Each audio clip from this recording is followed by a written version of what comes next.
Sombe frustrated because she couldn't get that distance to put in that kick again. Well, that was a brilliant performance between the two. Definitely. I think this, from both of the athletes, very good job. Very, very good. Very impressive. But a sensational win for Team Germany. Did you say who was the winner last year? No, there wasn't. Neither of these teams were in the final last year. No. The winner is all Team Germany.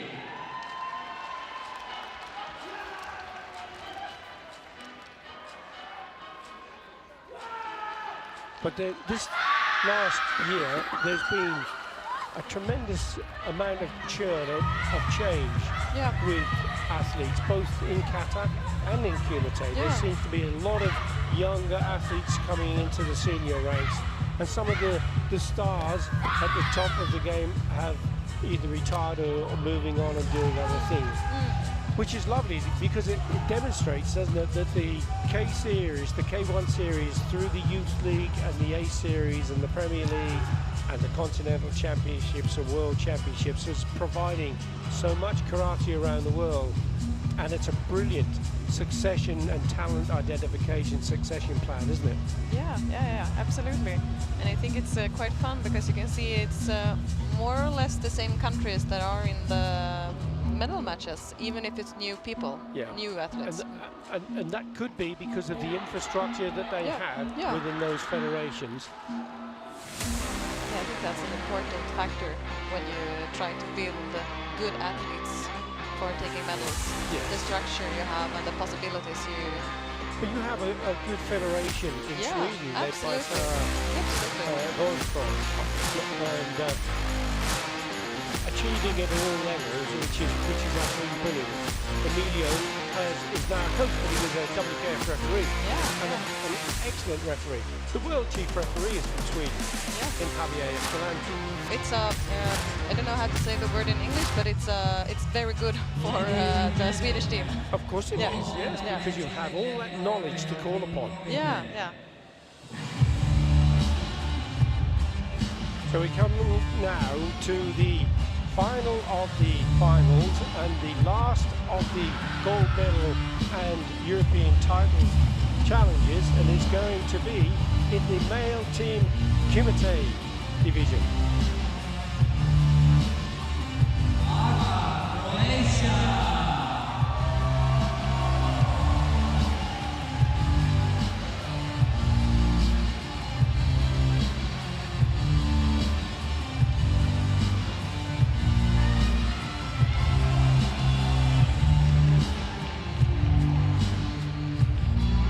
Team Croatia leading out in unison, and they will be up against Team Italy in this final. Oh, Italy!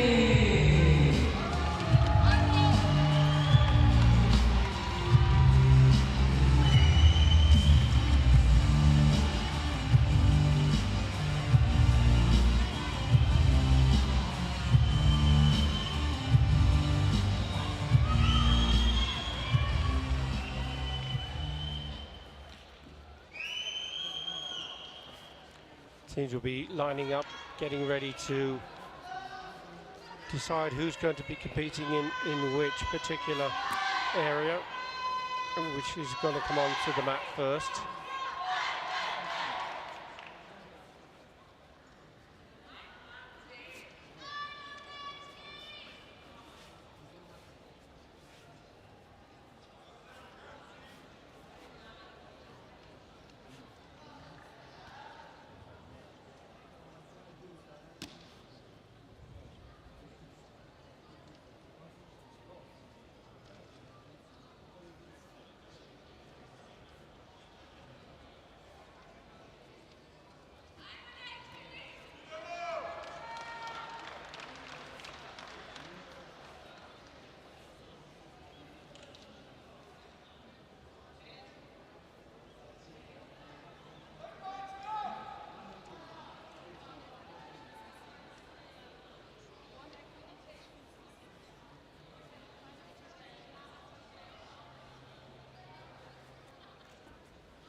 formal bout before we get underway.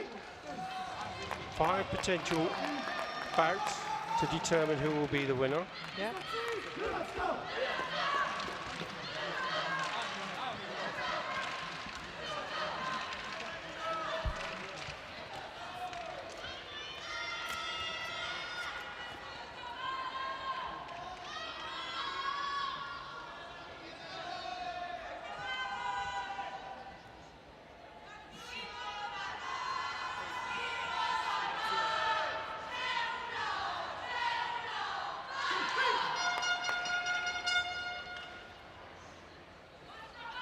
So we have Ivan Kvesic for Croatia coming out first, and Marino of Italy in the first bout.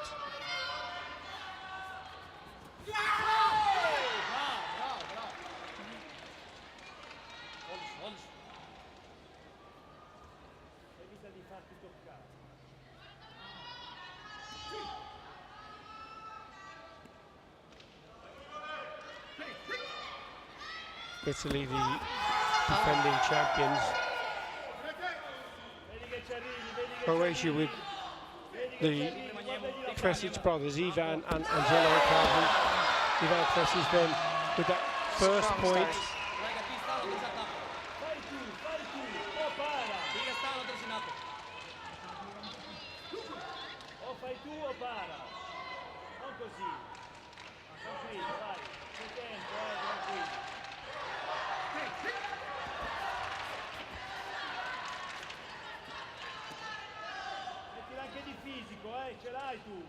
I think a strong start for both parts. They're both showing they are here to win. They are indeed, Mia.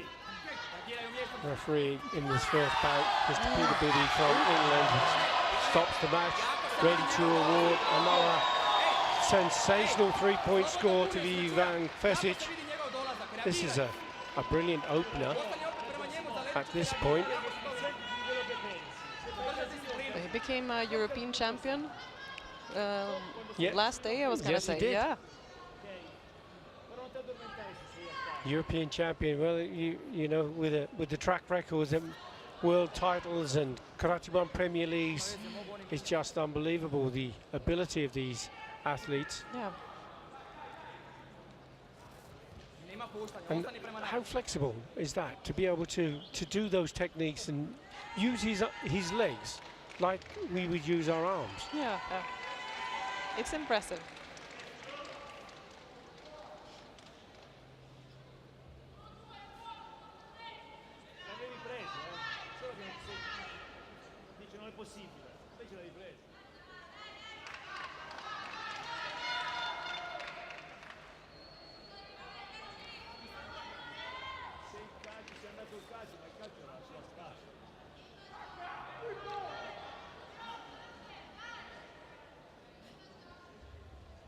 You see the 3 blue buttons that are in front of the coach. That's if they wish to call for a video review, they simply put the hand down, or press that button, and you get it straight away.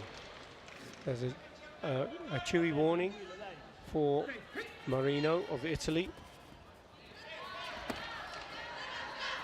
Another lightning. My goodness, how fast was that front hand of Kvesic? It was very impressive. 4 judges. Yes, all 4 of them. They all agree.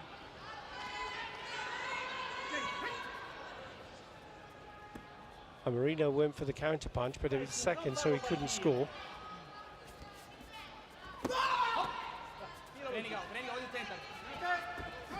And of course, we have to be mindful that this is only the first of the 5 potential bouts.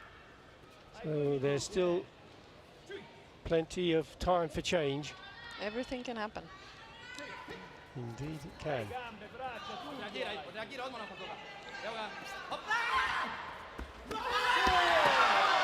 Another really quick encounter, and all 4 judges once again going for that score for Kvesic.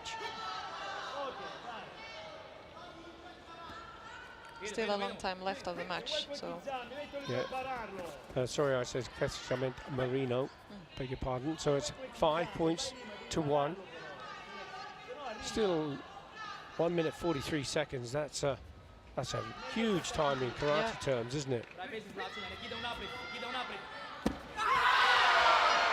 There's the attack again from Kvesic.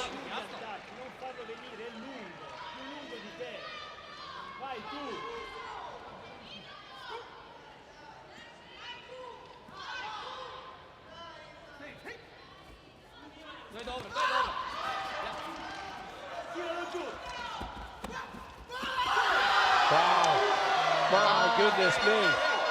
Now he pulled Kvesic around like he was a rag doll, the man that size, and then put in that kick for a 3-point score. That was incredible.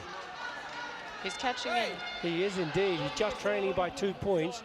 Kvesic just complaining about holding, and it is he who's going to get the warning from the referee.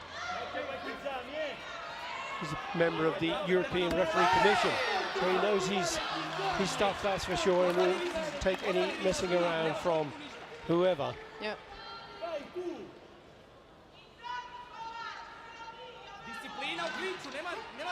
There's another point going in the direction of Ivan Kvesic, still with a strong lead.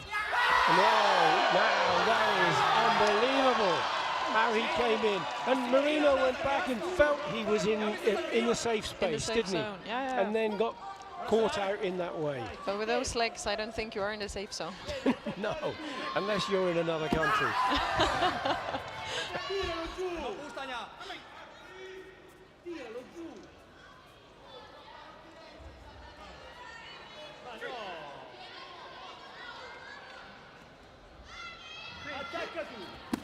Ten points to 4, and there's another encounter, and this time the point is going to Marino.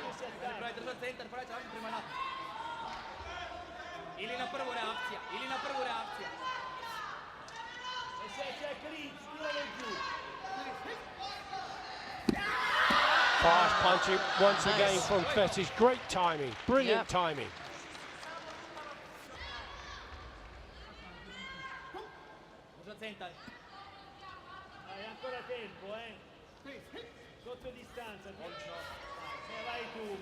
That's a good job that we have electronic scoring on there, because the paper score that I'm keeping, I'm starting to run out of paper with those scores from Kvesic. I was just about thinking about that, how many points they have in this match.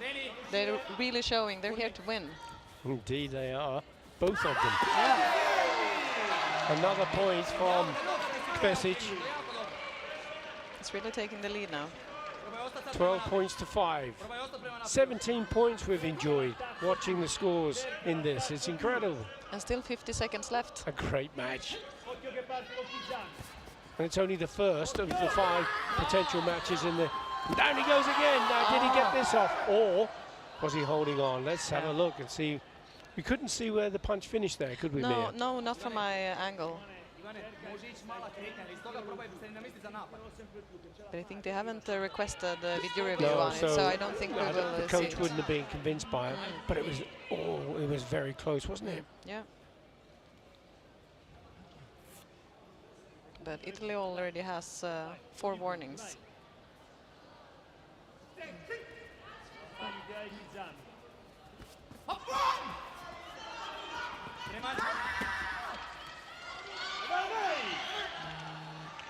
I love the way Kvesic just decided, well, I think I'll stop, and I'll say to the coach, can you put in a video review request, please? It was very clear. Let's see if he was right. No, it was his choice, so he's going to be a hero, or he's going to be ruining the decision to ask the coach to put in a video review. Let's have a look what it is. There's the punch. Couldn't quite see from that angle, though, could we? I could not see if it was a hit or not, but... Maybe this angle will show the difference.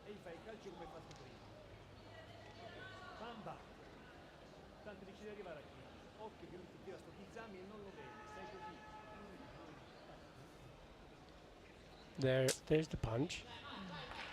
Not sure that's the... With slow motion or freeze frame, you can't decide so great. But it was not given. This certainly is. And there's a 2 points, and look at the way he responds to that. 14 points. My goodness What me. can you say? It's a great match. It's sensational. And look how he launched Marino off the tatami with that side kick. It was a nice finish of this first match.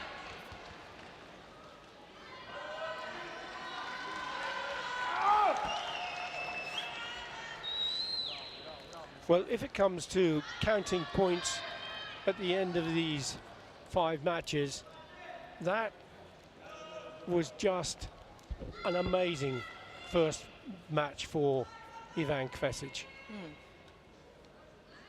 Yeah, giving his team a great start. Certainly does. But at the same time, it puts a great deal of pressure on the second fighter for Croatia. Yeah. And as you said before, they still have to win 3. They do. Avancini for Italy, Martinac from Croatia. These are both also super duper fighters. Really, really good. Eva Molnar Altman is the referee now from Germany.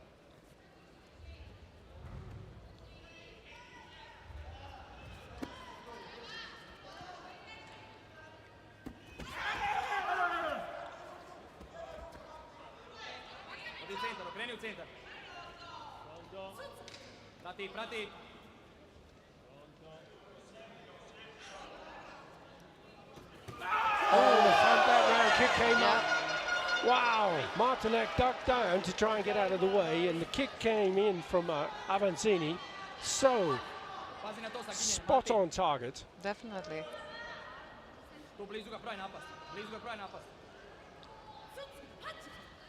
So that's the 3 points and the Senchu. I think you got that one. Yeah.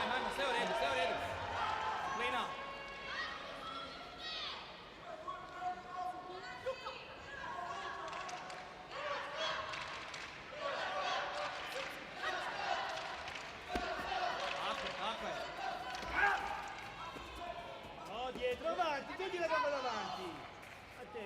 Matteo,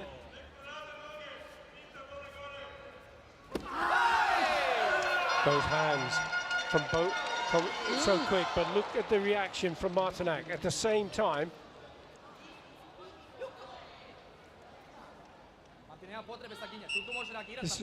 This is what makes the competition so exciting. I think they're just going to determine whether the score was a 2-point score, a 3-point score, or a 1-point score for Martinac, and it was a 1-point score that should have been put onto the screen. That can sometimes happen if one of the judges clicks the Ippon button instead of the Yuko button, and then they would say that was a mistake, and then they can correct it. So that's what happened in that situation.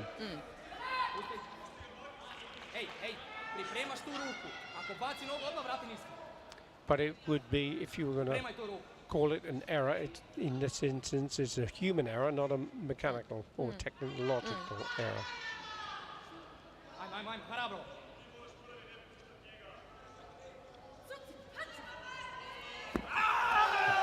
Nice one. Avancini with that front hand punch, the Gazhamazuki. 5 points to 1, he leads. 6 points to 1, he leads. He has the Senchu also.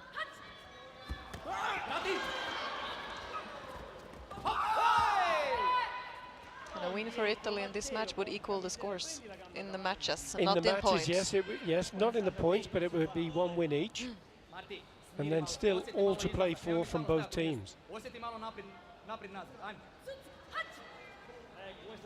Coming up to the halfway stage in the bout. Kick round the back from Martinac. Didn't get the flags.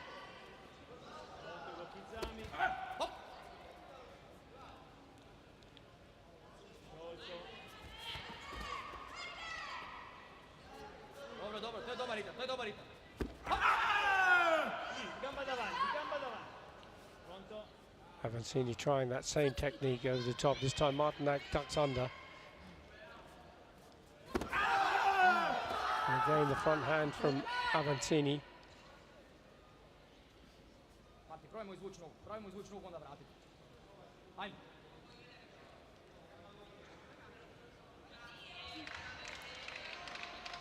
Matnak receiving his second yellow warning.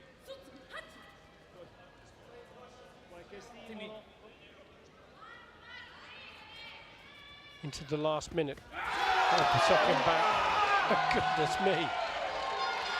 That kick, the speed in which he can lift that leg and just flick it onto the side of the face, and the skill. The timing was great. The timing was insane, incredible. And also, I have to say, the control, Mia. Yeah, yeah. Just brilliant. I must say, impressive matches. Only 2. And we have 3 more, probably 3 more to go. Yeah, incredible. Sve u našim rukama, daj. So now it is all level, 1 win each. And high scoring matches. Yeah, both difference was 8 points in both Yes. matches.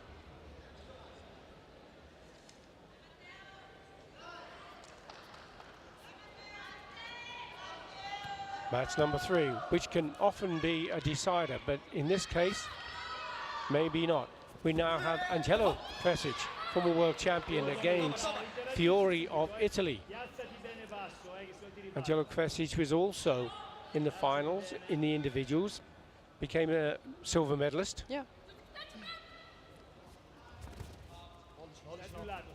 So we are really experiencing the best of the best in these finals. Più veloce giù, Bravo, poi doppia il calcio, Pugno, calcio. Ti fa chiudere. Pugno, calcio. Ej, izvrsno je sve. Samo prema The njemu. pressure of Kvesic on Fiori forces an error.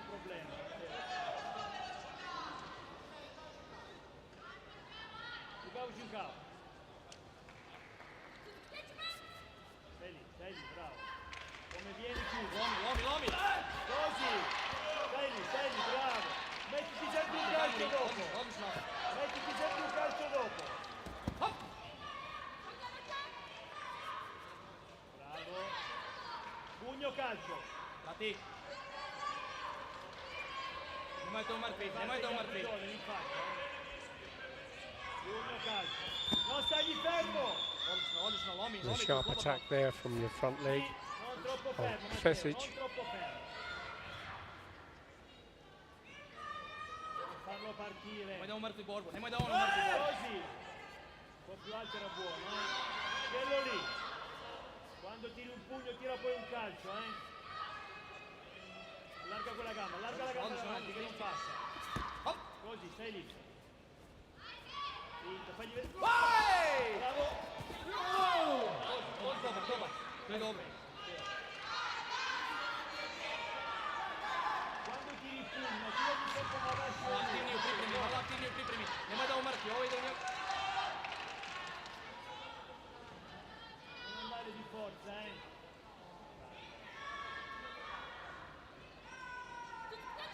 Saltella un po', non gli sta troppo fermo, se no parte.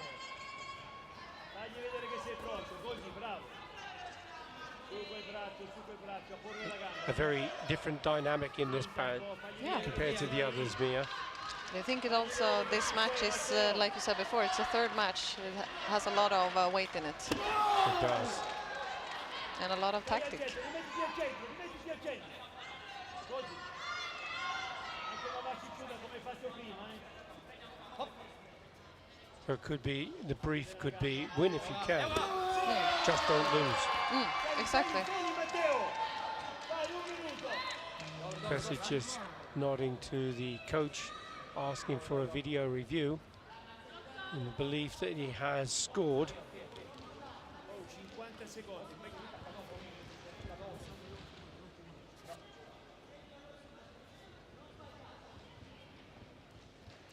Seemed incredibly calm, doesn't he? Yeah. Doesn't seem in the slightest bit flustered. Not at all.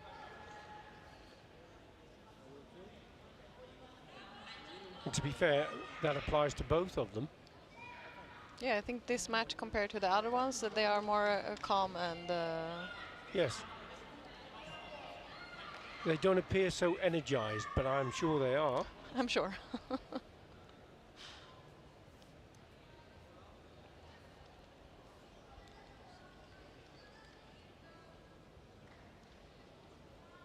So there's the video review request for Aka.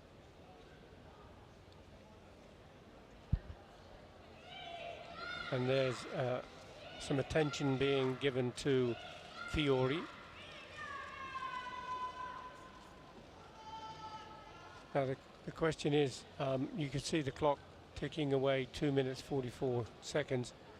The referee has time to allow the athlete to get some medication or whatever is necessary, and then when they come back to the mat they'll determine what the situation might be, whether it was a contact violation or not.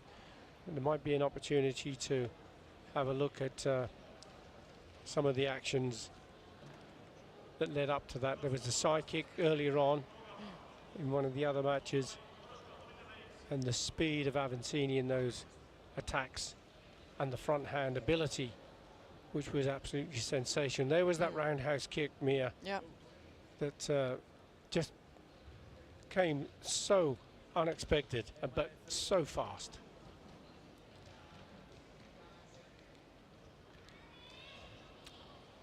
Could be feeling confident, but that could apply to both camps. Yeah, I think it's still anybody's, isn't it? Any team, either of these teams have every single right to feel confident in their ability to win. And they are experienced athletes, so I think they know how to have their heads cool. We'll just see what the referee decides to do in the situation. And she's checking out to see if Fiore's okay. And she's giving a contact violation against Kvesic. So the video review won't go ahead, and they won't lose the card for Croatia.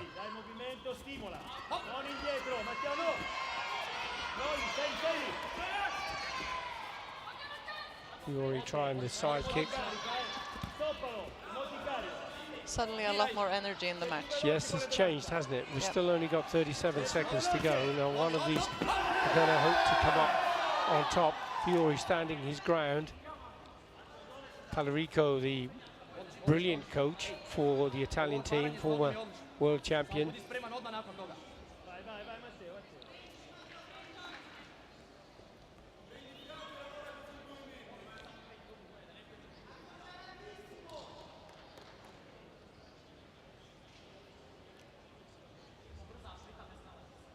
So Fiore has 3 yellow warnings. Kvesic just the one. 32 seconds left to go. And this was the last encounter between the two. And that was the strong punch from Kvesic.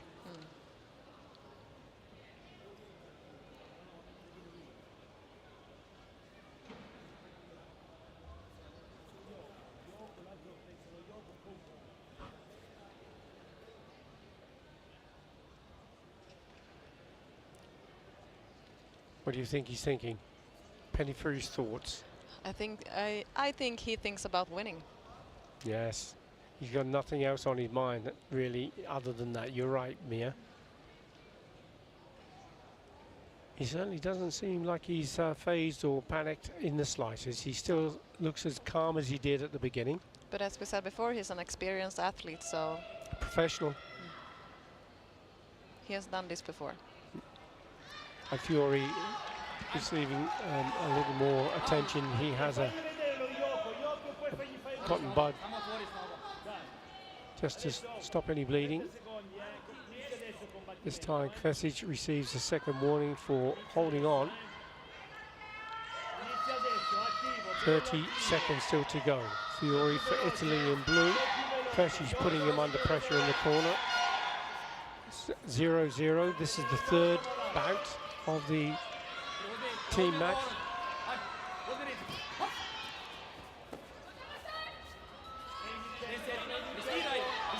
Just 10 seconds left. He could be looking at a draw. There's a kick to the body from Kvesic. And there are confirmation that 3 of the judges have gone for that score. That's such an important point. With only 6 seconds left. 2-point score as well. And he'll get the Senchu, so that's a very strong position to be in. Now Fiori's going to have to go for him because he doesn't want his team to fall behind, but he doesn't want to concern himself too much about the number of points. There's a kick round the back from Fiori. There's videos reviews being requested from both of the coaches. An interesting match. Very much so.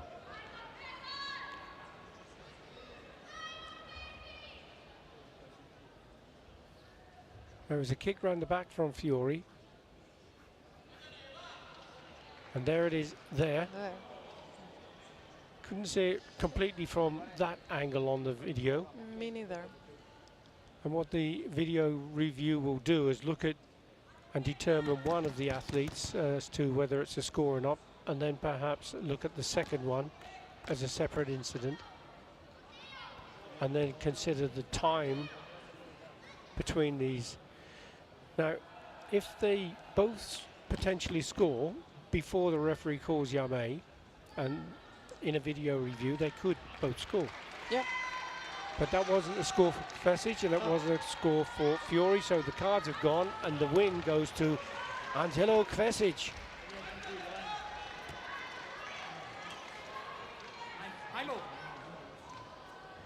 So that's 2 wins to 1 as we go into the 4th bout.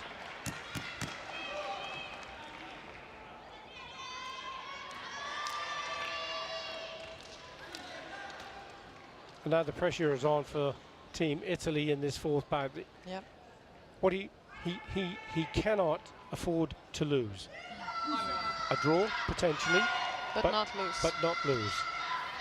And it is Daniel De Vivo for Italy. Let's go against Pahar of Croatia.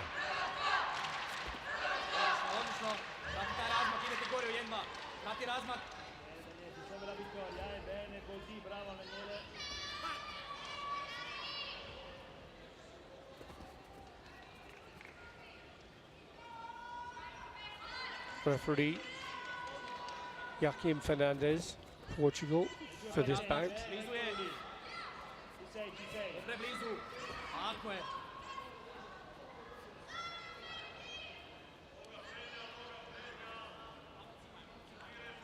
Ci sei, dai Daniele, ci sei. Muovilo di più, muovilo di più. Muovilo di più e poi lancia avanti, che lo prendi.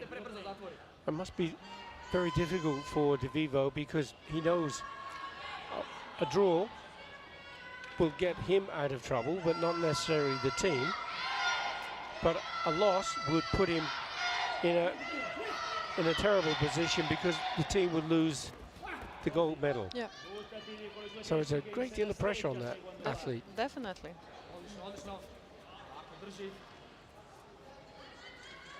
But looks like he's handling it well. He is, isn't he? He's putting Behar under pressure, trying to work into that corner, force an error or get an opportunity to score a point.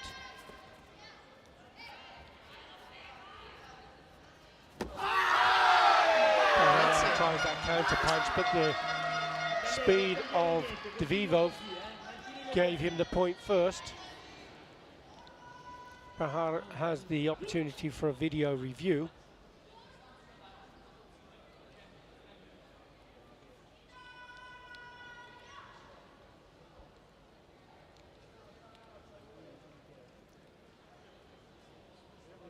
And watch as the attack. Now, if Behar is first, he could score.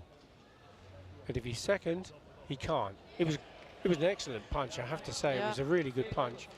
But De Vivo was first, and De Vivo's was scored by the judges. Yeah. So, unfortunately, Behar can't because it was second. So there's the Senchu being awarded now to go with that point to DeVivo. But as you said, it was 2 excellent punches. Fair. But the timing. Yeah, absolutely. They were both very, very good. And DeVivo forced off the mat. He'll receive a second yellow warning.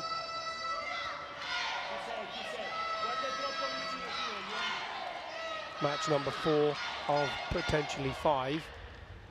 Croatia still leading 2 wins to 1. But Italy are ahead in this bout. Good double punch there from DeVivo. Didn't get the support from the judges, but he's got the video review requested from his coach.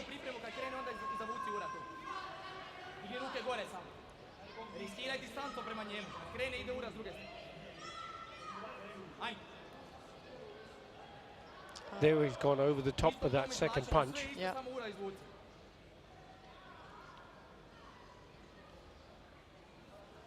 And there's the punch going in.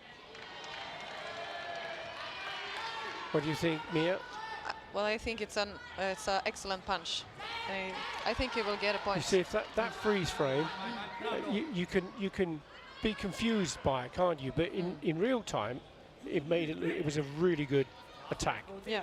And that's a point that's being given to Daniel DeVivo. Good call from the coach.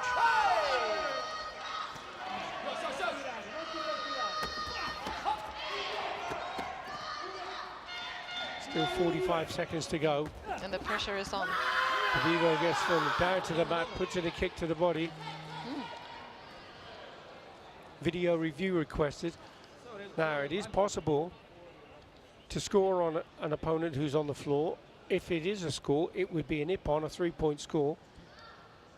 For Paher went down to the mat and DeVivo put in a kick to the body. Now, whether it met the criteria for ippon, whether it was a good quality technique or not, is yet to be seen. So let's have a look. Looking at blue, a kick to the body as his opponent goes down. There's the kick now. Well, everybody who is Italian in the audience wants it to be a point, but that won't be the situation from Croatia's point of view. And actually the quality of the kick didn't look so great, to be honest, and it's been rejected. So no card for DeVivo's coach. There was a kick round the back from Perhar.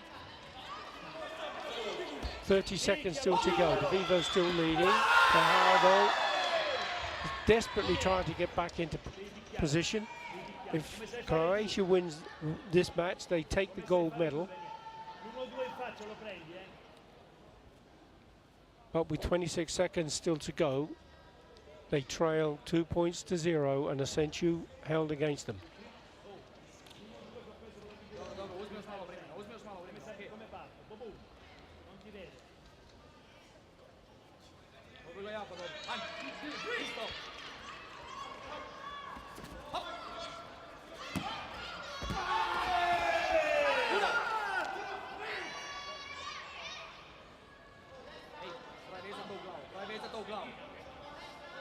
17 seconds.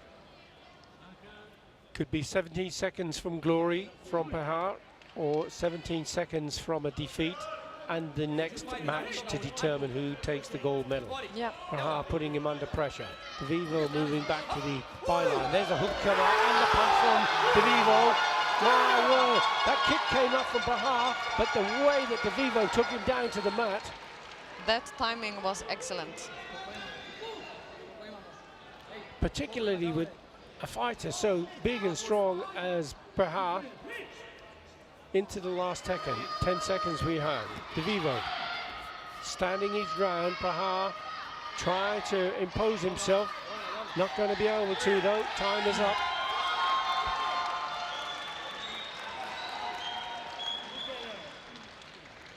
I think we have seen excellent matches. It's Determination to win is sensational, hasn't it?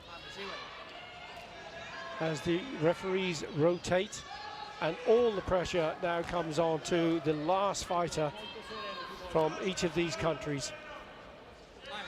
I can't have asked for anything more from the athletes that have gone before.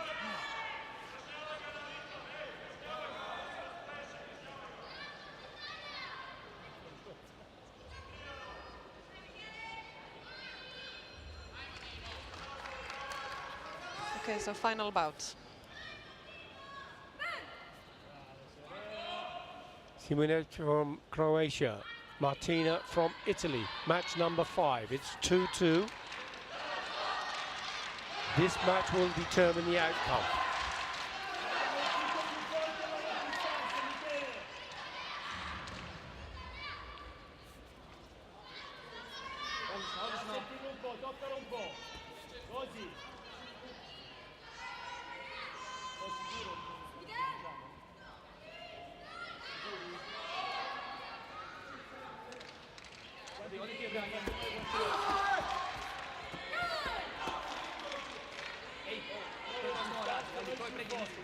Odi ti prema njemu. Odi ti prema njemu. Osjetite se tu dolazak. First warning, and it goes to Martina. Referee Francisca Marquez of Sweden. Front hand punch there for Martina. Nice one. Opens the score for Italy.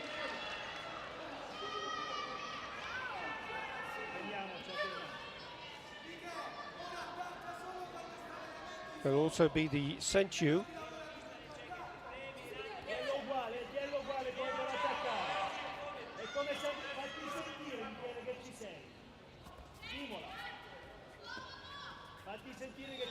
Ceremonies trying to command the center of the mat, making Martina move around the area. Oh, wow, powerful side, a roundhouse kick to the body, but didn't get the finish he was hoping for there. Martina steps off the mat. He'll get a second yellow card.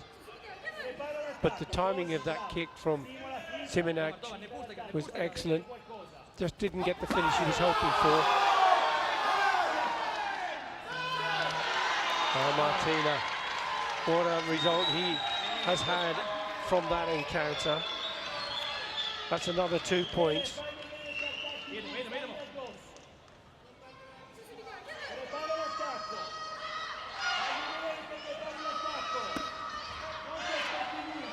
Is it too early to think that Team Italy could take a second consecutive European title?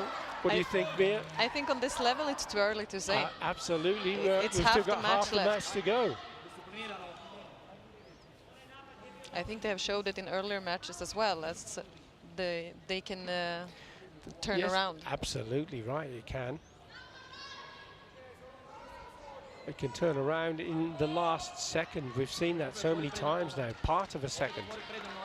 And we still have half the match to go. Video review requested for Martina.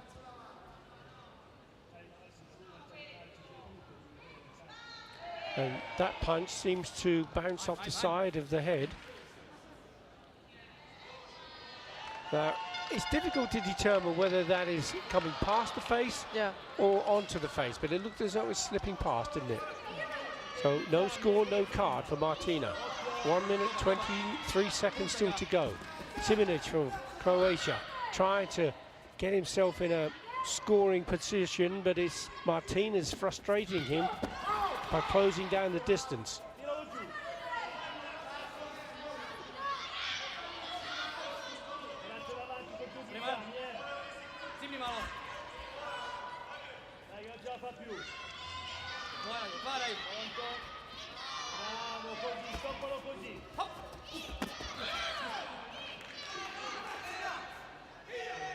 Ostrije malo pripremi, ostrije otvaranje.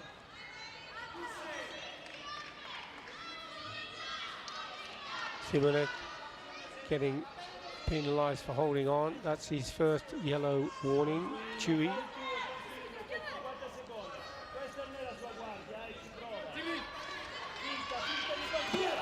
Both going in at the same time for the punches, but neither of them succeeding.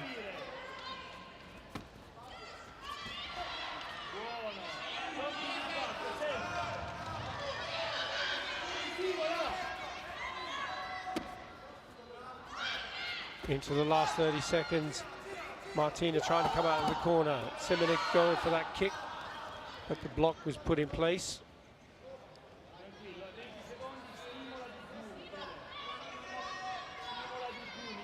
We're just taking a chance to think things through, do you believe, Mia? I think so. The pressure is really on Croatia right now, but like of course also in Italy because they have the gold medal in yes, they inside. do. It's within their grasp, isn't it? And within the next 23 seconds, they could be the European champions.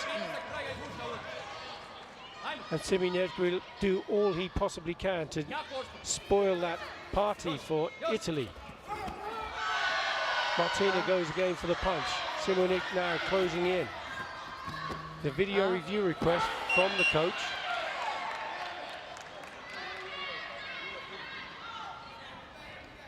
You can really feel the heat turning up. Can indeed.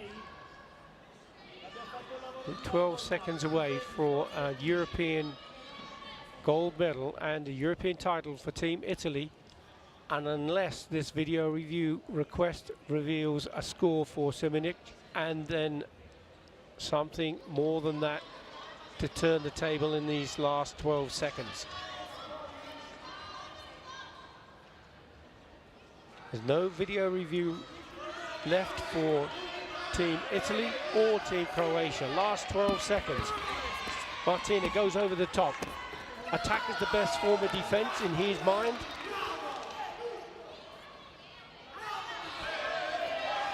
Simonik getting himself Hans Okachui. He can't fall foul of the rules anymore. 8 seconds left. Simonik comes in, but Martina stands in close. Simonik trying to get that kick up. No way, it's not going to happen.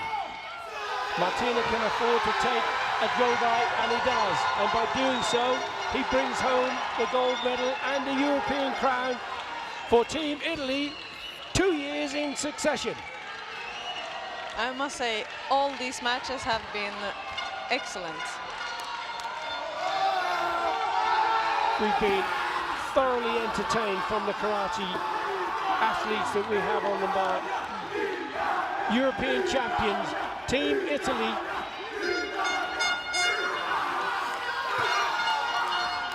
What an exciting match that was, Mia. What a privilege it was to watch it. Yeah, first row. The best seat in the house. Absolutely. But so exciting.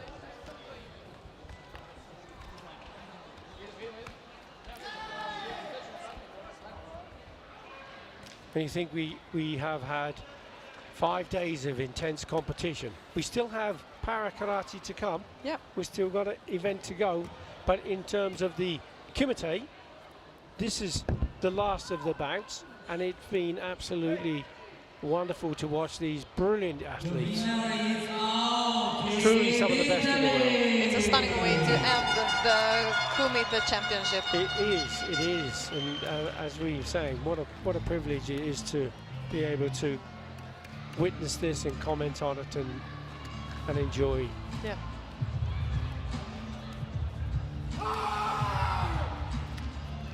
The roller coaster of success and failure. Yeah. My goodness me. But that's sport, isn't it? That's what keeps us going. Yeah, yeah. That's a part of it. I'm watching you performing in that bronze final, and I can see the passion on your face and the effort you are putting in. And for a moment, you are the bronze medalist, and it's snatched away from you.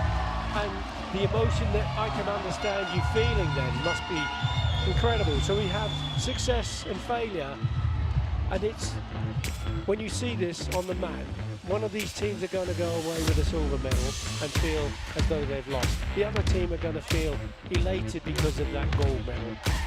But what a show they've put on for the sport of karate. I think it's a lot of mixed feelings. In some way, of course, you are disappointed and sad, but at the same time, you're proud.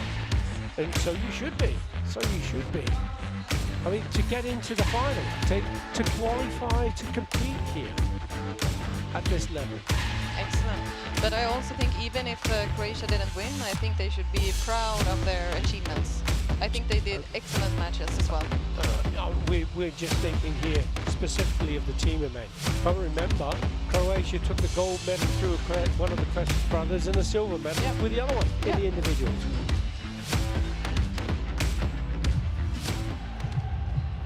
So, Mia, I'm going to say a huge thank you for all of the effort and support, and please spend some time to yourself because I think that's important too.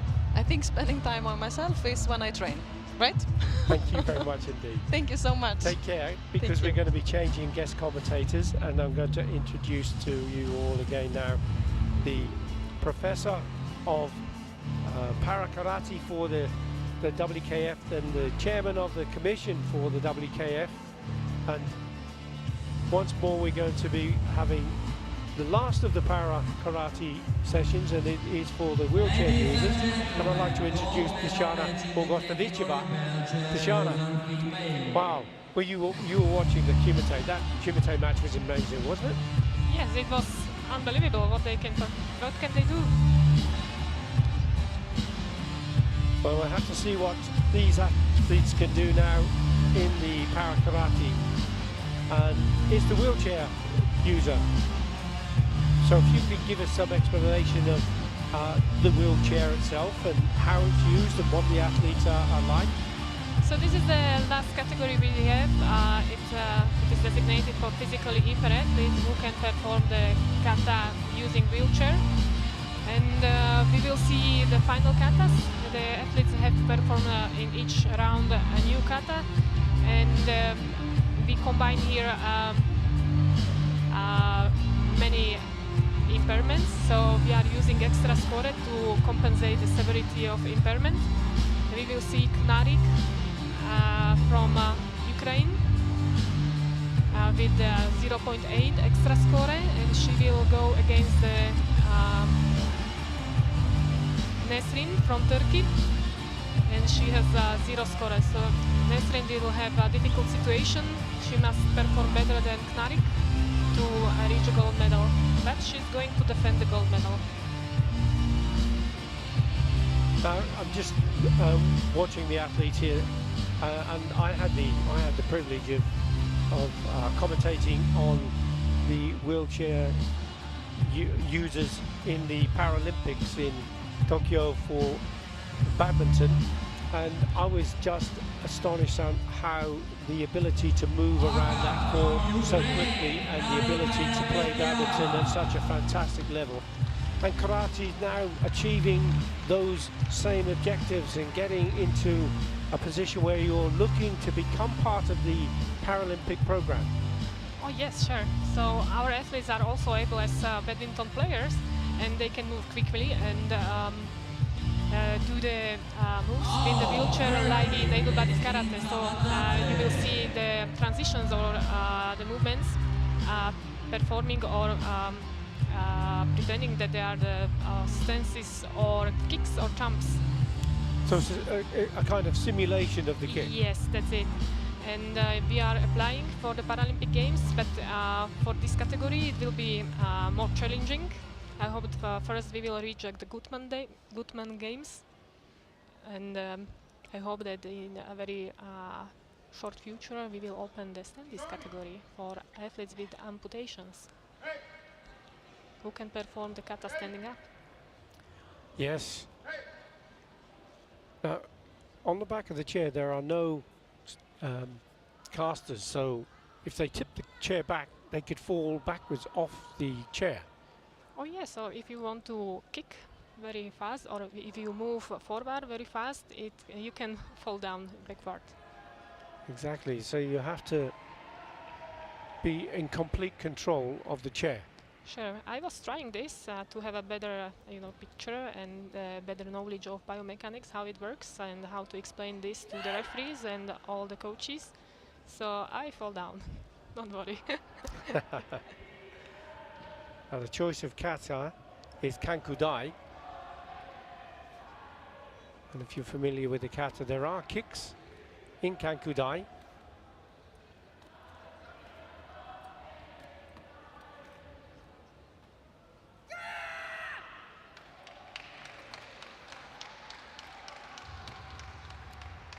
We already saw one. It was high.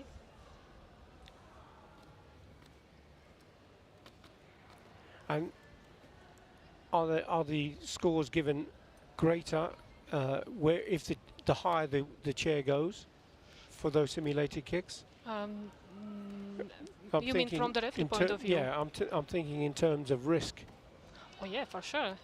I'm sure that the judges are considering this, and this was very high, and also the side kicks were very well performed.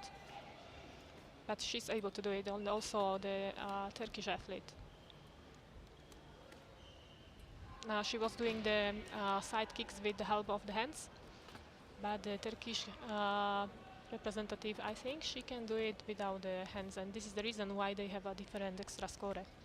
Right.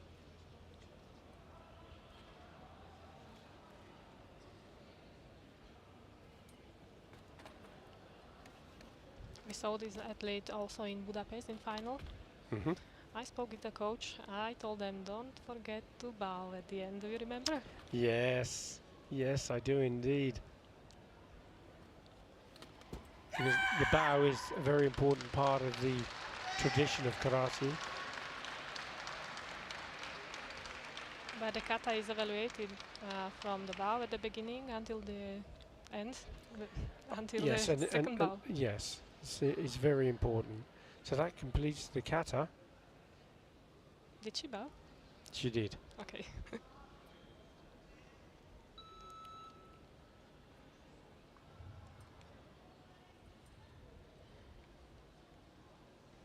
So we can see that the para karate is for everybody and also for each age. Yes, and there's no constraint in that respect, is there? Is there a minimum age? A minimum age is 16. But no maximum age? No maximum age. And you were telling me earlier that your plans are to introduce a junior ranking system for para karate. Yeah, my idea, or the idea of the commission, is to add the athletes from 14 years.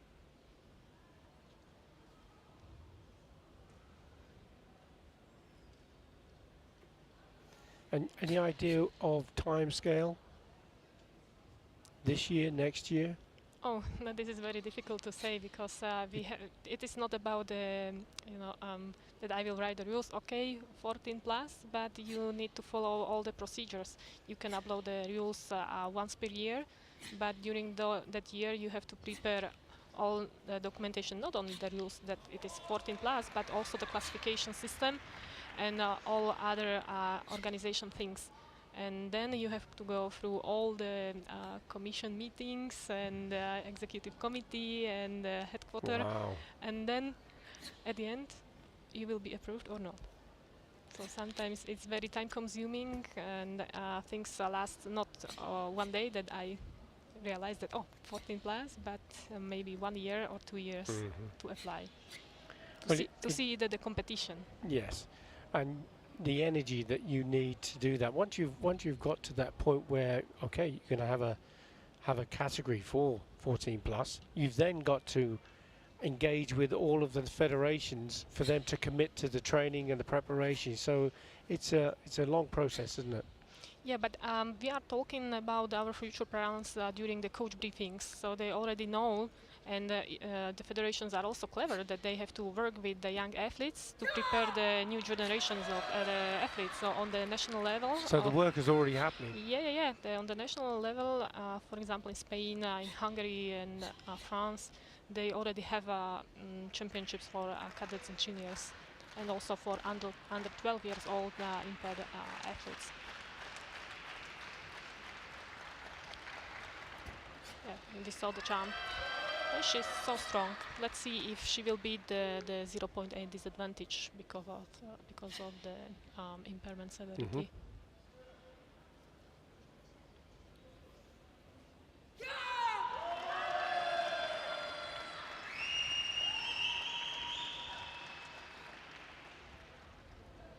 That spirit of karate is definitely coming through, isn't it, in the expression and the way that she performs the techniques. I think it can be very interesting also for the audience. So maybe it's a good question if people behind the screen are enjoying us, also the athletes' performance. Yes, and to understand what's happening and the impact that the sport can have. Because when you practice karate, you practice martial arts and sport in general, it can have a real impact on you. Some of the scores: 7-5, 7-2, 7-7, 7-7, 7-8, 8-1. It's looking good for Kang Vazade. 7-8, 8-2, 7-9, 8-3. That strength you referred to seems to be helping. 8-2, 8-5, 8-2, 8-6. 40.8 against 40.2 after the reckoning. The winner is She beat the advantage.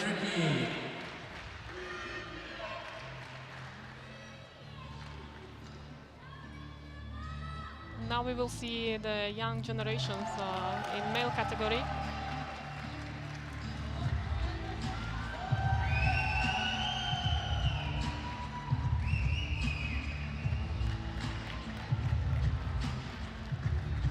Flying the flag with pride. Yeah, because she became for the first time or maybe second, I'm not exactly sure, the European champion. Before we had Sanchez from Spain. Yes, I remember Sanchez, and she was brilliant. Yes. Has she retired?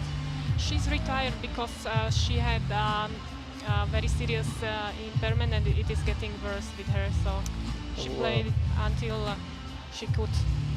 Well, we wish her well. I hope so. So warm greetings, Sanchez, if she's watching us. Absolutely. And it was a pleasure watching her compete. Well, we've been watching this athlete compete now, and you can see the emotion that it means so much, doesn't it? Yeah, I think this is her husband on the right side. Physio. They have a strong team, especially now after the earthquake.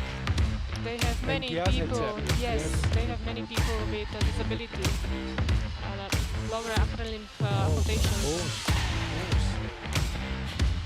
You know, the world gets on with life, doesn't it? And seems to forget so quickly the impact of problems around the world and natural situations with earthquake and the like.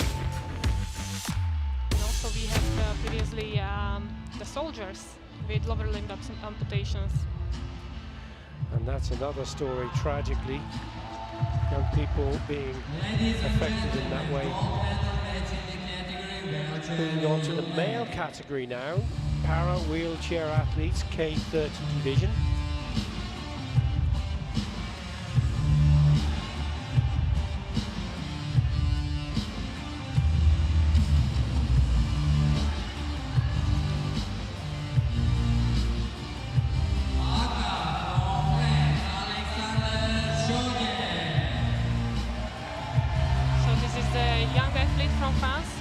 For the third time. But he looks quite pleased with himself coming out, doesn't he? Yes, she was very focused in the Birmingham area. He wants to beat Uslu from Turkey. He has also a higher advantage, an extra score, but it will be very difficult to beat Uslu. He's playing also para basketball, so very musculative, you can see.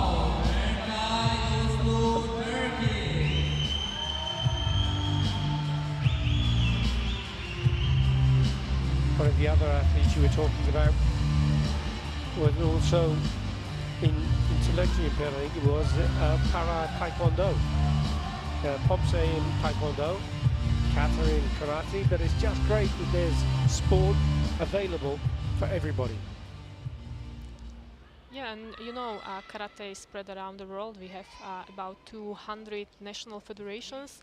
In my country, we have almost in each city a karate club.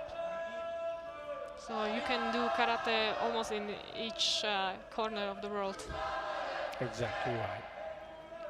So the judges making their way to their position. And it will be Alexander Kogel who will go first. He's using the red colours. He's got the national flag emblem on his wheelchair wheels. Is there any criteria around that? Oh yes, we are checking this. Only the national flag is allowed. Right, so you couldn't put an advertiser or a sponsor's name or anything of that you nature? can, but it has a prescribed size. I see. Usually it is on the karate gi. As we see on the karate gi here. But we measure the wheelchair and check if the same wheelchair is used during the classification session and the competition. Oh, it's very strict criteria. Yes. Also about the leg straps. You can see that he has strapped legs.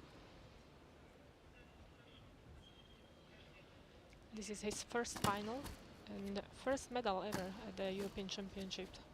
So you can hear how strong, he's touching the wheels. Yes. Oh, this is dangerous. You can easily fall down. Yes.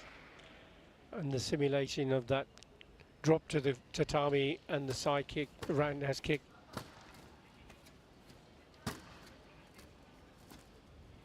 He's doing fast. And that's an interesting point, the speed that he's doing this. Yeah, because and the risk involved. Yeah, because you have to move all your body weight using your hands. So you can try just to sit on the chair at home and do the fast punch without the legs or without the stance, and or to move with the wheelchair. Exactly, but I think we have to say, don't try this at home. Oh, you can try. Catch all. If you have enough chairs, you can try to do and the jump. Maybe put a few cushions on the floor. Just be careful. These people are expert now. These athletes have been training so hard, they are able to manipulate and move these chairs, making it look incredibly easy. Yeah, but it isn't, is it? It's not. I have a wheelchair at the university to teach the students how to work with athletes with disabilities. And I was trying, as I told you, how to move with the wheelchair like this, but it's very difficult for me. If I want to show it for the referees by myself, I have to train every day. But I have no time to use. Incredible. It's interesting because we've also seen innovation in the way that they use the chair. You see him tip the chair forward onto the front wheels, and I hadn't seen that before.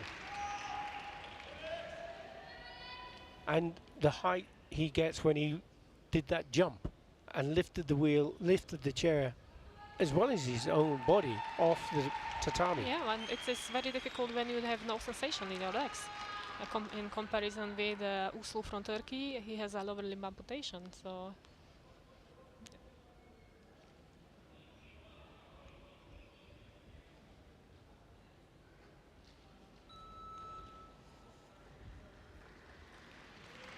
And this is another way how he got the impairment. So we mentioned earthquake and war and also car accidents. We have also athletes with motorbike accidents. Yes. It can be a very dangerous world.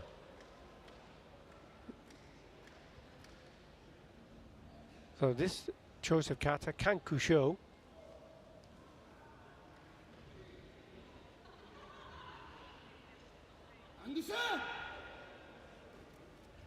Wow, he is so fast. Wow. Wow, indeed.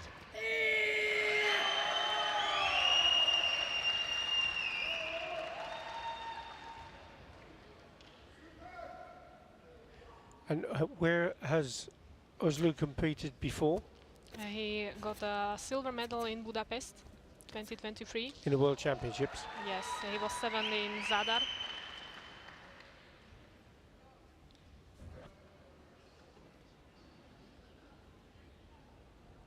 But as I told you, he is playing para basketball, but I spoke with the coaches a few minutes ago. They told me that he's going to quit para basketball just to focus on para karate. Is he? Yeah, exactly, because he feels that the spirit inside the karate, you know. And we referred to spirit, didn't we, in the female wheelchair user who took that gold medal. The spirit of the martial art of karate is something really special that you genuinely feel if you get into the sport properly. Wow. It was John. It's amazing. Nice. Amazing. He can have 80 kilos body weight. Jump with 80 kilos. And a chair. The chair. But they have a quickie, I think. It's a sport wheelchair. It's not as heavy as a normal wheelchair, so. Does it have brakes? Oh yeah, he has. Let me check. He has brakes, yes. Some of the athletes are using the brakes also. Perfect. One more time. And the timing of that was brilliant, wasn't it? Yeah, perfect. What you can see with the athletes now, Dashana, and again, it's a credit to you and the federations.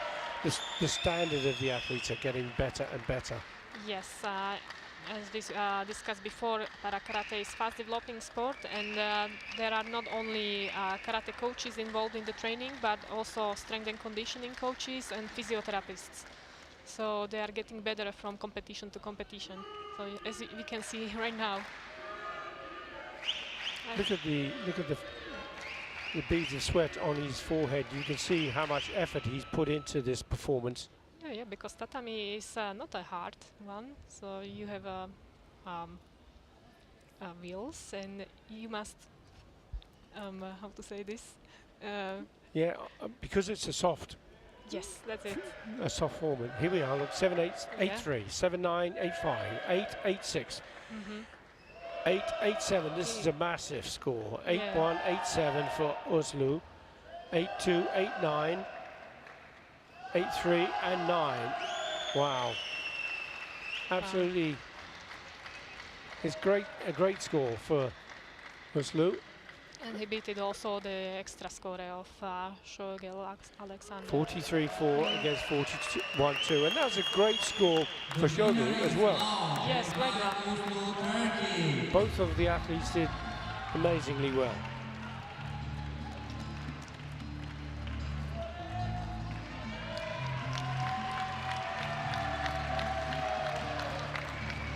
Yes, forget basketball.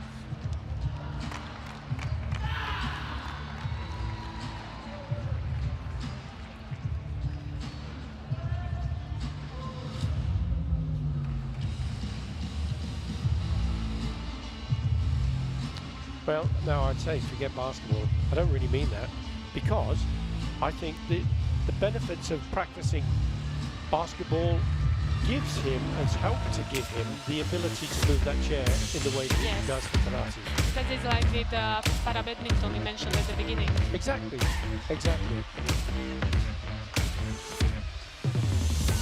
The more activity from whatever sport you choose, and choose many of them. If you want to excel, okay, you have to put more time into whichever one you want to really excel at. That doesn't stop you practicing and taking part in other things as well, does it? Yeah, it's like it is in line with long-term athlete development. As with children, you have to provide everything to the child to achieve later success, you know? Yes. But unless you try something, you don't know whether you'll like it or whether you'll be good at it. So you've got to have a go. Yeah. That's the thing, isn't it? Have a go.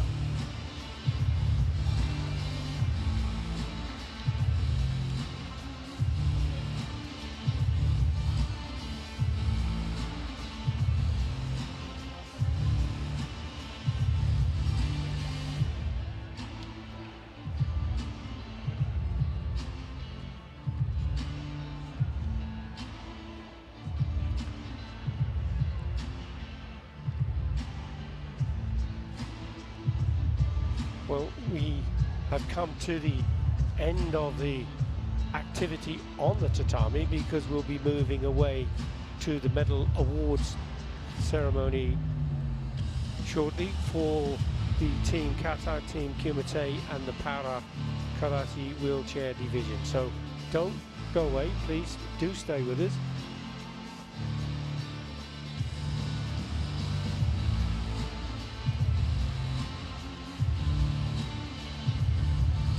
There's just an opportunity to say how well the European Championships, the 60th Karate Senior European Championships, has been held.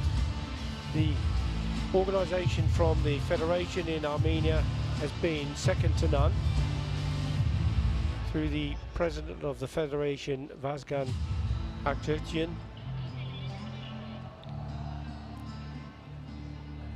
The athletes have not failed to deliver some of the most sensational bouts we've seen.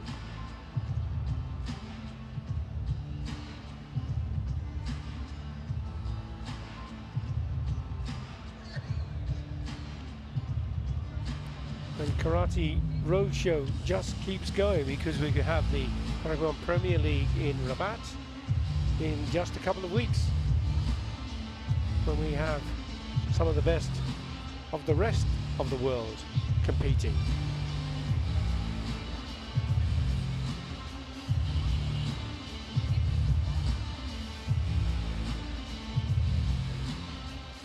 We have the female team, Kumite players, getting ready to come up onto the podium to get their awards.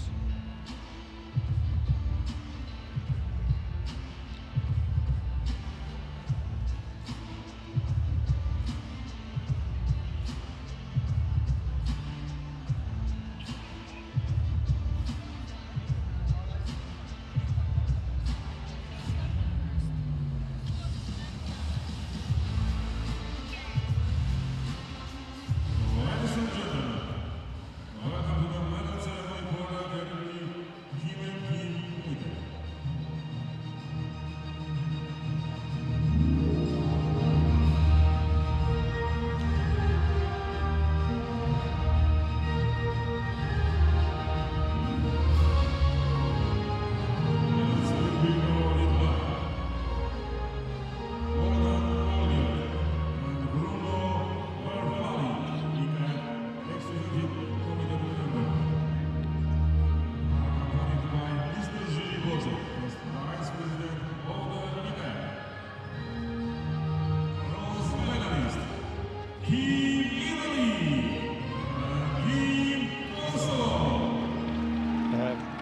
Team Kosovo and teams Italy taking the bronze medals. Presenting the awards, we have Mr. Wolfgang Weikhardt, Executive Committee Member of the European Karate Federation, and Mr. Bruno Verafeli, Executive Committee Member, EKF, and Mr. Yuri Bocek, First Vice President of the European Karate Federation.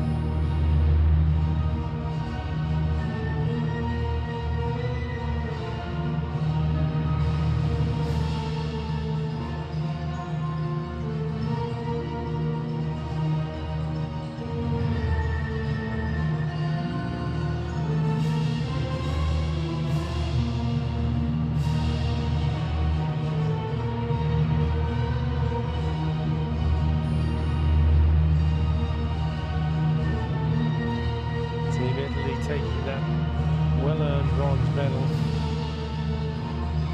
I do feel a little for Team Austria, because they came so close, and it went down to that deciding bout. Team Kosovo taking the other bronze medal.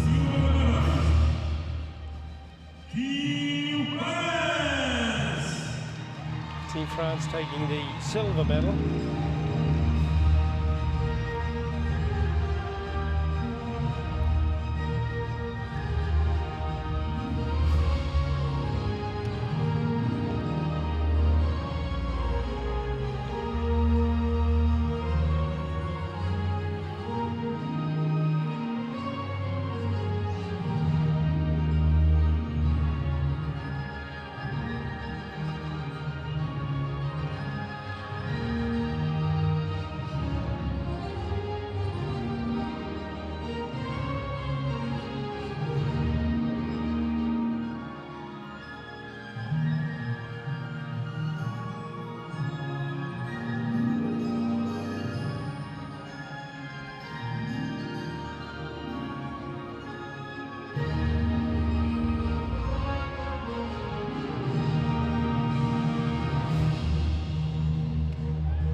Team Germany, European champions, female team Kumite.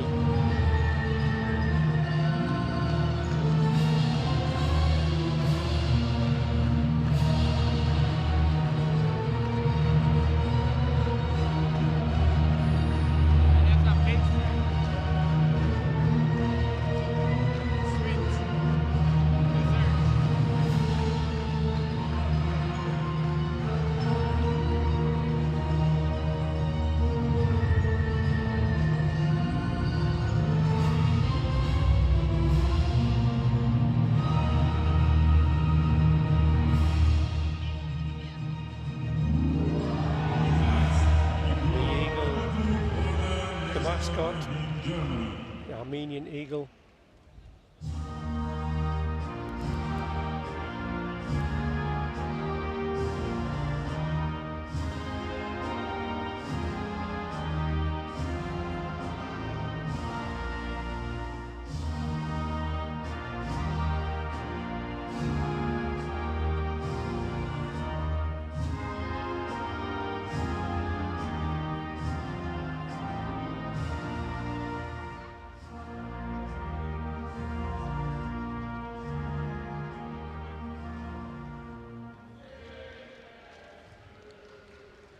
Congratulations to the medalist.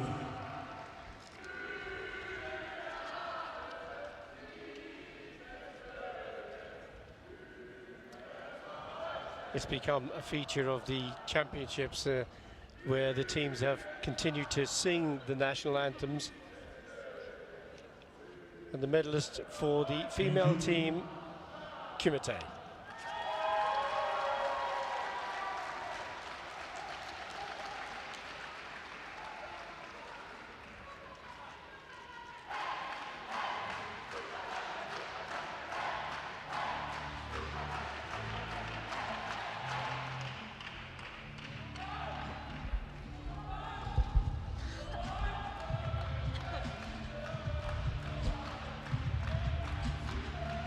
Your medalist for the female team Kumite, the 60th Senior European Karate Championships in Yerevan, Armenia.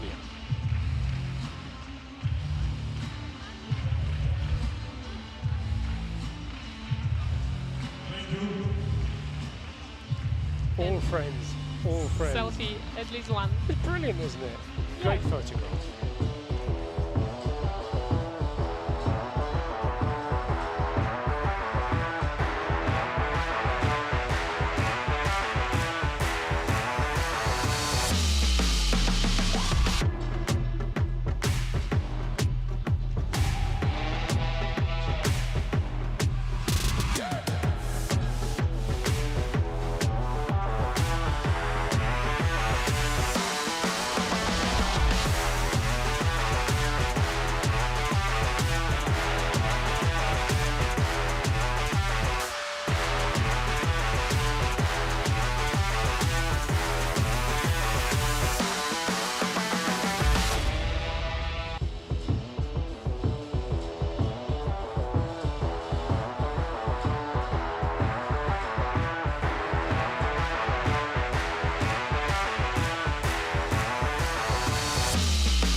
For the medal award ceremony of the male team Kumite.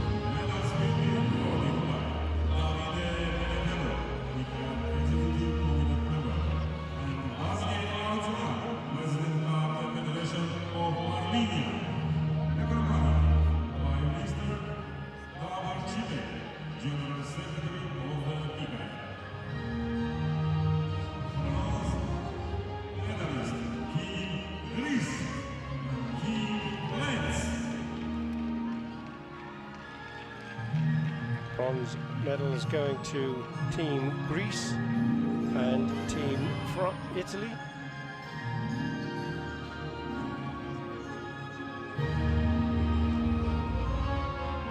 Presenting the awards, President of the Armenian Karate Federation, Mr. Vasken Arutian.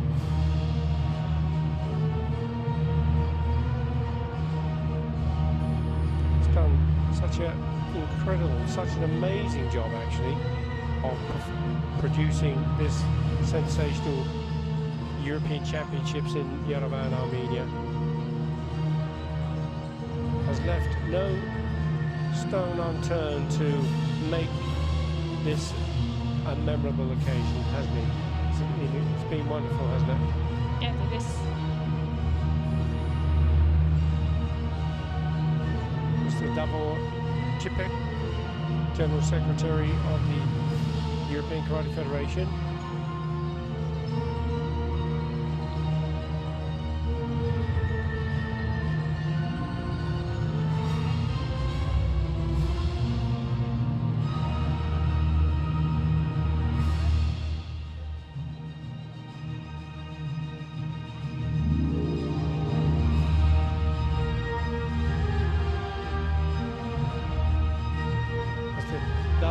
Benatello, executive member of the European Karate Federation.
Being given to the team captain to hold, and that will be shared around the team, no doubt.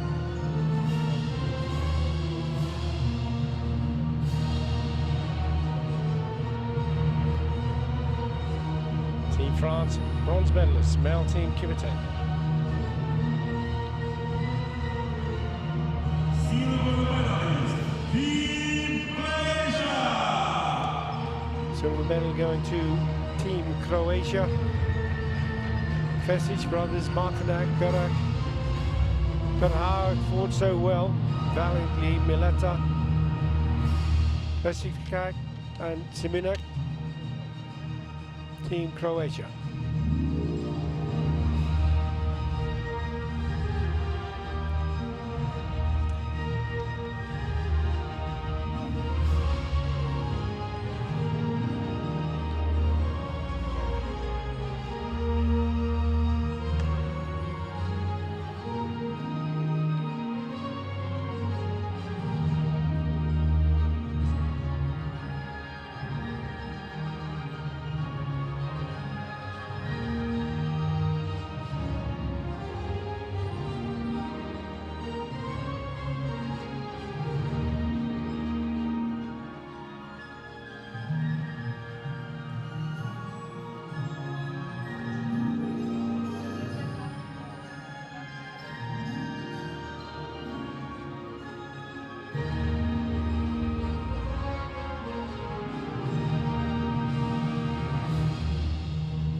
Silver medalists, Senior European Team Kumite Championships, Team Croatia.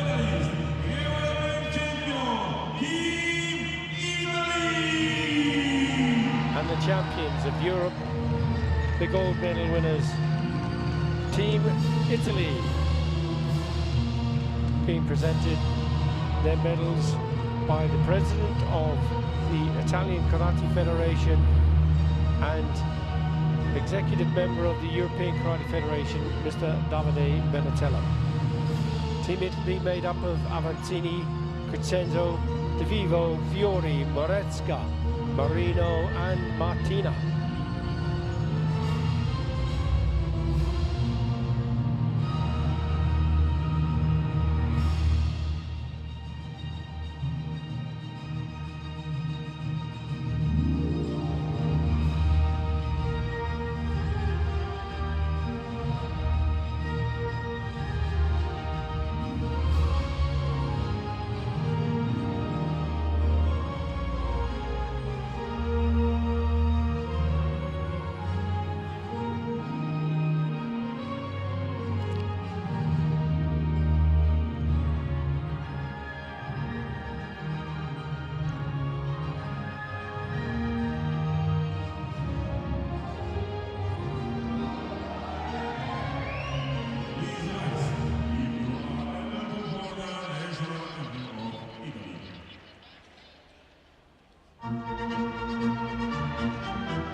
Congratulations to the medalist.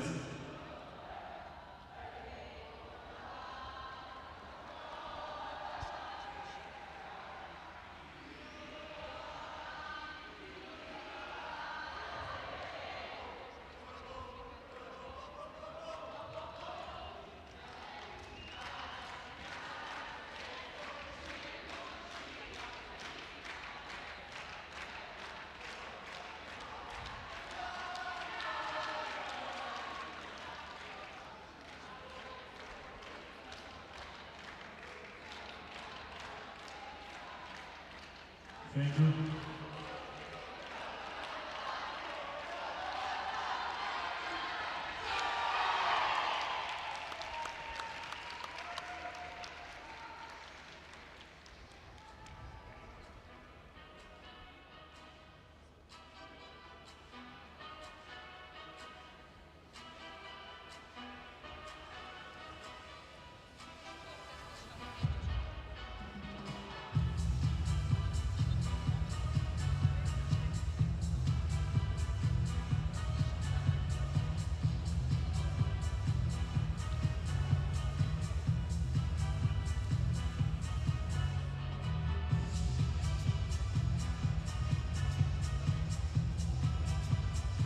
Your medalists for the male team Kumite division.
for the wheelchair user male K30 division medal award ceremony.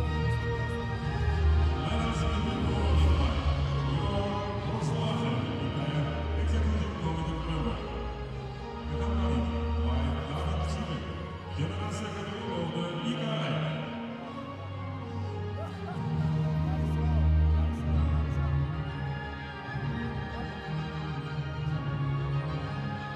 Bronze medalists are from EKF, Italy.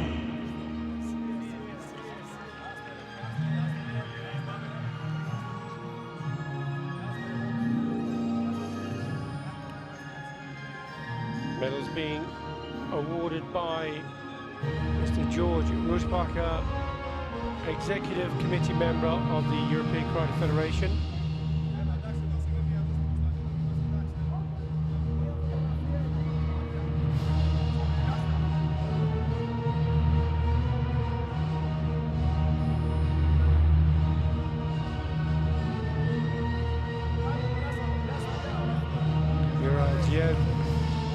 Taking the bronze medal, EKF 1 neutral athlete, and Merlo of Italy.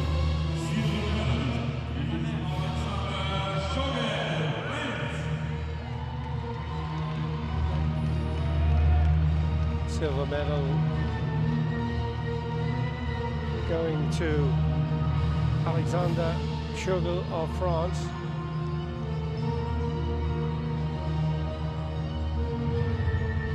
Really dynamic performance of the Kata Onsu. Gold medalist, Junior, is Yusuf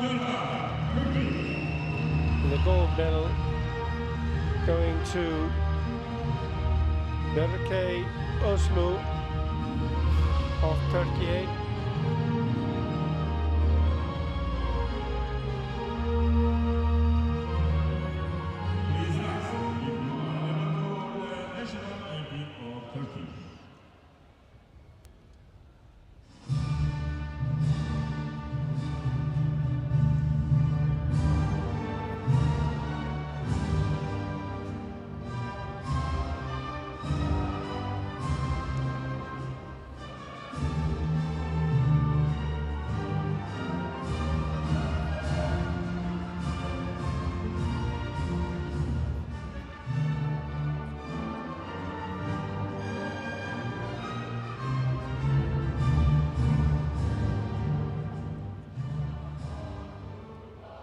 Congratulations to the medalist.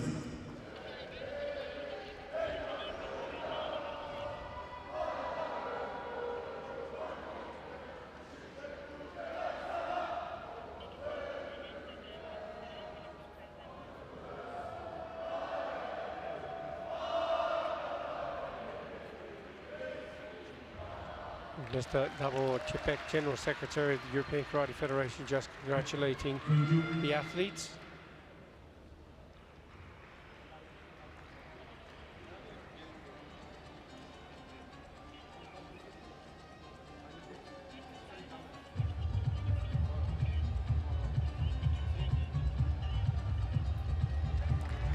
Your medalist for the wheelchair user male K30 division.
gentlemen, welcome to the medal ceremony for the category wheelchair user, female Kata. And preparing for the last of the medal award ceremonies, and this is for the wheelchair user female K30 division.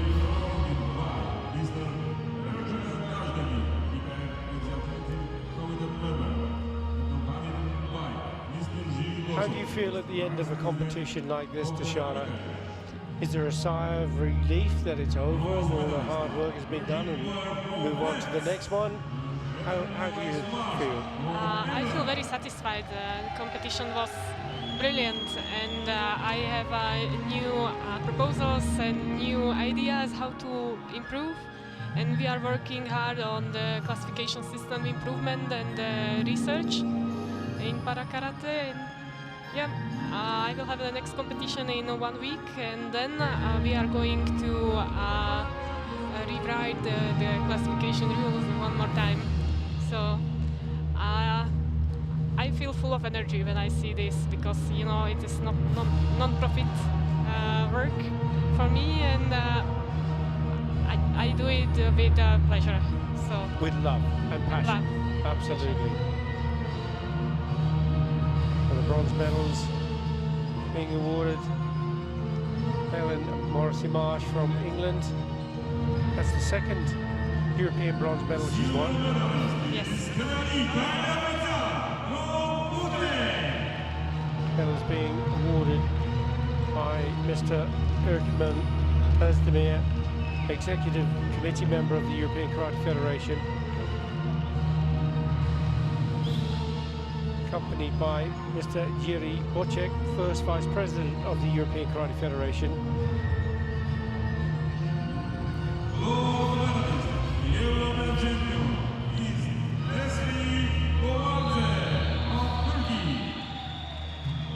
Nesrin Kazvadadze of Turkey, receiving the gold medal.